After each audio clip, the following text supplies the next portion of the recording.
January 7th, 2022. This is just an update on the backyard, which we're naming the bird room. So we took out, this is what it looked like before. There's a lot of underbrush, palmetto palms, pretty much blocked access and view of the backyard. And this is where I am now. So these grasses and the two ligustrum and this other flowering bush, I forget what it's called, they were here. But this crescent moon shape here used to be occupied by palmetto palms, which there's some over there, there's some over there. And so that's sawed it into, cut it into the contour of the lawn. And that's been there for about 6 weeks, and it's taken very well. We've had really nice weather. Sod you have to water every day for 30 days. So anything that's orange has to be ground. I had the stump grinder guy here before, but we're doing some tree work next Wednesday, and he suggested I mark everything with orange paint. So I've got some roots in on the grass that he's also going to grind down without hurting any kind of trees or anything like that. So these are palmetto palms that are very high. The trunk on them, if you want to call it the trunk, it's I don't know, almost 8 feet tall. And the only way to get these off really nicely is to use a chainsaw, which I smartly don't own, because I was sure to make a mistake with it. Not a good mistake. So anything orange, like these little pine trees and stuff like that, these little scrub trees, that's going to come out. This little palmetto, this little guy, little things like that, because this used to be a yard waste area for me to drop stuff. And sorry, but I don't know the name of this plant. This is a beautiful bush, that slow growth, but as you can see, it's got a great berry to it. There's another one back there. So this is just from dropping the yard waste back here, and they sort of grew by themselves, it's an indigenous plant, so very happy about that. And also these two rather cool palm trees, or palms. I'm gonna just let those grow where they're happy. And this is again a compost pile right here, which I'm going to transfer to the other end of the yard, and I can, once I scrape all the pine needles off and stuff, I can use that for plantings and stuff, compost. So nothing's going to be done with this area. I still own I don't know, 125 feet or so that way. That's going to just stay the way it is. But the whole idea was to be able to open up the backyard, getting ready for our 50th anniversary party next June. And so this is my tree guy is they're great, JLH. They dropped a load of really nice wood chips, and the purpose of the wood chips is to kind of level out it's flat, but I mean there's a lot of bumps and rough spots and all that kind of stuff. So there's a pretty heavy layer of wood chips here that I can use another load, which is why I kind of just spread it where I could, because I can use more. Plus it settles over time. But anyway, I don't know if you can tell, but there's like divots and holes and tire tracks and stuff like that. The idea is to have a nice base that'll decompose into soil eventually. And I can also blend in the color. I'm not worried about the color at all. It'll darken up. This is kind of cool. This is the chimenea that the family bought Karen for Mother's Day about 12 years ago, and it's very, very heavy. It's cast iron, because I picked it up by myself and I drug it over here. It was basically lying down over there. I said someday we might use it, and sure enough. So we made this nice little, this nice little chimenea pit And there was some fieldstone left over from prior owner, pile of that, so I used that as an entryway. And that's our nice chimenea that will have, you know, fires at night and stuff. Just bring some chairs out from the lanai. But it's got a really nice cast pattern to it. It's cast iron, and it's got like ferns, which is appropriate for many places, including Florida. So pretty psyched about this. This is it's really in good shape. So that's going to be fun. So this, I'm told by the arborist who's coming next week, this tree is a Carolina cypress oak, and it's gorgeous. It's grown so much since we took a lot of pine trees out. I'm a pro tree guy, but on the other hand, not lightning rod 90-foot tall pine trees right next to the house, because I had an experience in Massachusetts in a hurricane where we took a year to rebuild the house after it went through the roof. Brutal. Anyway, so this is going to be all trimmed by the arborist, but it's a really pretty tree just the way it is. But we are going to prune it. It's probably it's over 30 feet tall, and it's going to go another 10 feet, and it's going to widen out a little bit, but it's almost a mature size. So this is going to be a focal point for the backyard, which is kind of cool. And we can see that, you know, all of this we can see from the lanai. Kind of really fortunate to have all these various things here in our Florida home. So this is this is all the bird stuff that we set up. We're getting a lot of birds, tons of birds. Chickadees, woodpeckers, cardinals, robins, bluebirds,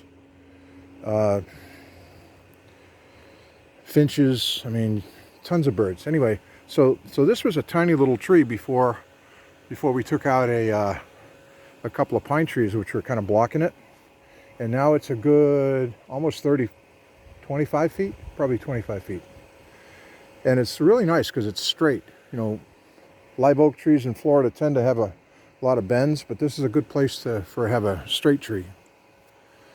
So got the bird bath. The cool thing is watching the birds. You know, when you get to be a septuagenarian, you do things like watch birds. But it's cool. Anyway, all this work at 72 I did myself. So I may be old, but I'm not dead. So anyway, this is another live oak tree. Very pretty tree that we've trimmed up a little bit. I'm going to do a little more trimming on that. And these wood chips kind of spread really easily, but they're raw. They're raw wood chips from tree cutting, you know, the tree service. So there's a lot of stuff in them that I raked out. I raked this out about 3 times. This is a chocolate mulch that I had just, basically that's all you could see pretty much is to the end of the chocolate mulch. All this has been cleared and stumps ground and all. But these are the live oaks. I mean, check it out. They're gorgeous, you know. I love the majestic look, all the curves and bends, and these have been trimmed. This used to be from my 4-month project last January through March. I had a ton of stuff, yard waste or whatever, you know, where I reduced the beds and all that kind of stuff. And I also found a really good sand pit here where I used sand, just natural Florida sand, to raise that chimenea up about 10 inches. So it has a little bit of a, you know, it helps the focal point just a little bit. So this is the stuff that I raked out of the wood chips, and you can see it's good size. You know, what is this for? This is perfect kindling for the chimenea. And these trees here that are, you know, scrubby trees, anything in orange is going to get taken down, and the purpose for that is that I can back my tractor up here and just, you know, have the yard waste there and spread it out. It's not really you know, it's all going to decompose. It's good stuff. Actually, this is from last year, and it is already starting to decompose. You know, some old mulch and all kinds of junk. And interestingly enough, I had a lot of flax lilies that I moved, and I kind of just set them here. And I've already transplanted, you know, at least a dozen plants, and they just grow. They're happy here. And even over there, I noticed there's some more different types of grasses, Florida grasses. So the idea of doing this project is to use what I have, leftover bricks, use my own sand from a sand pit that I found, because Florida is just basically an aquifer, and there's so much sand here. It's really cool. So this is also kind of a cool thing. You know, some grasses around here, but this is a Carolina sapphire cypress, and you know, it's about maybe 28 inches tall. These enjoy full sun, water at first, these have all been watered. I say these because I've got 5 more out front. And they grow to about 14 feet by 10 feet wide. They're beautiful trees with a nice bouquet on them. And they're basically carefree. Insects don't like them. These are going to be great.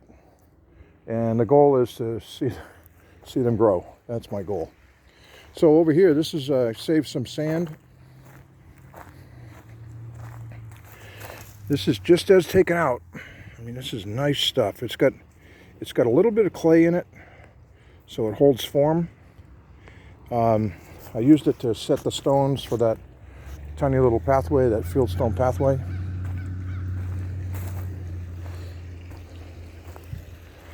So here's another shot of the backyard from this side. I'm pretty psyched the way it's coming out. And all this, all the white that you see, that's just sand, right?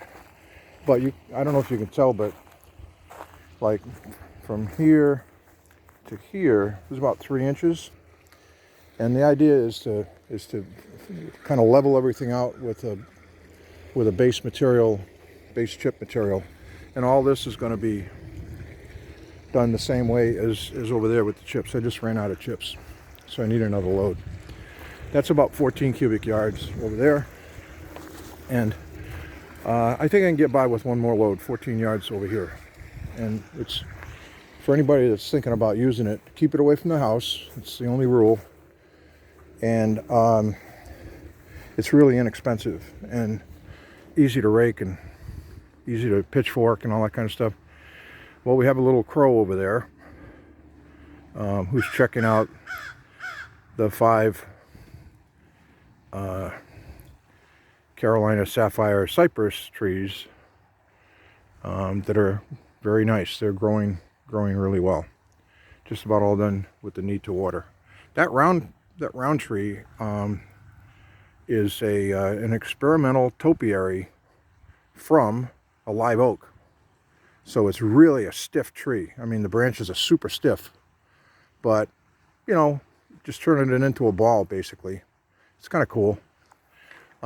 This tree right here is a holly tree.